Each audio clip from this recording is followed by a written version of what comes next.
চলতি মৌসুমে পাটের ন্যায্য দাম পেয়েছে চাঁপাইনবাবগঞ্জের কৃষকরা, তাই তাদের মাঝে এখন সন্তুষ্টির আমেজ। গেল বছর বেশ জমিতে পাট চাষ হলেও এবার সময় মতো বৃষ্টি হওয়ায় কম জমিতে ফলন হয়েছে বেশি।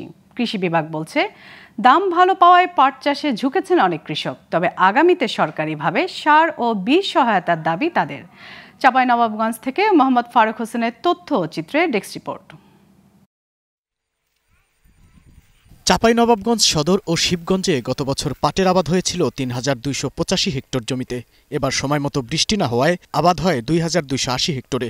তবে এবছর পাটের দাম ভালো পাওয়া যাচ্ছে। পাট আবাদে ১ বিঘা জমিতে খরচ প্রায় ১২,০০০ থেকে ১৫,০০০ টাকা, আর প্রতি বিঘাতে ১০ মণ পাট উৎপাদন হলে পাটের দাম পড়ছে ২৫ থেকে ৩০,০০০ টাকা। এখন চলছে পাট জাগ দেয়া, ছড়ানো ও শুকানোর কাজ।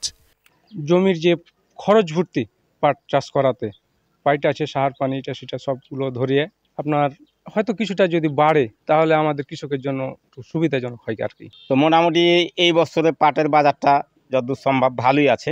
বিঘাতে প্রায় ১৮,০০০, কাহদি ১৫,০০০, কাহদি ২০,০০০ টিকছে আপাতত।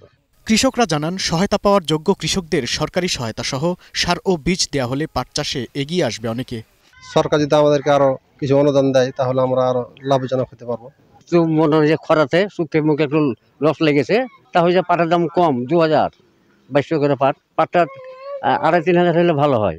এদিকে পাট ব্যবসায়ীরা বলছেন পাটজাত দ্রব্যের ব্যবহার বাড়লে জেলায় আরও পাট উৎপাদনে আগ্রহী হবে কৃষকরা। যদি বাংলাদেশ সরকার উদ্যোগ নেয়, বিদেশে রপ্তানি করে এবং বাংলাদেশের যে কলকারখানাগুলো আছে সেটা যদি চালু করে, তাহলে বেশি দামে পাট নিবে এবং আমরা বেশি দামে কৃষকের কাছ থেকে পাট কিনতে পারবো। আমরা চাচ্ছি যিনি সরকার আমরাকে আরো একটু বেশি বাড়িয়ে দেয়, খরচ দেয়, তাহলে আমরা আরো করবো, উন্নত মান করবো, বেশি করব।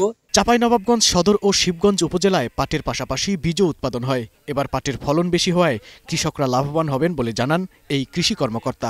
আমরা যদি পাটের ব্যবহার বাড়াতে পারি তাহলে দেখা যাবে এটা চাহিদা বাড়বে।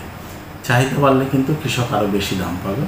এবং আমরা একসময় বলতাম যে পাট সোনালী আঁশ, সেই সোনালী আঁশ হয়তো সেরকম ফিরে আসবে না, কিন্তু একটা পর্যায়ে আসতে পারে। প্রকৃত কৃষকদের মাঝে কৃষি সহায়তা প্রদান এবং পাটের দাম ভালোভাবে পেলে পাট চাষে আরও কৃষক এগিয়ে আসবে বলে জানান সংশ্লিষ্টরা। Global television news desk.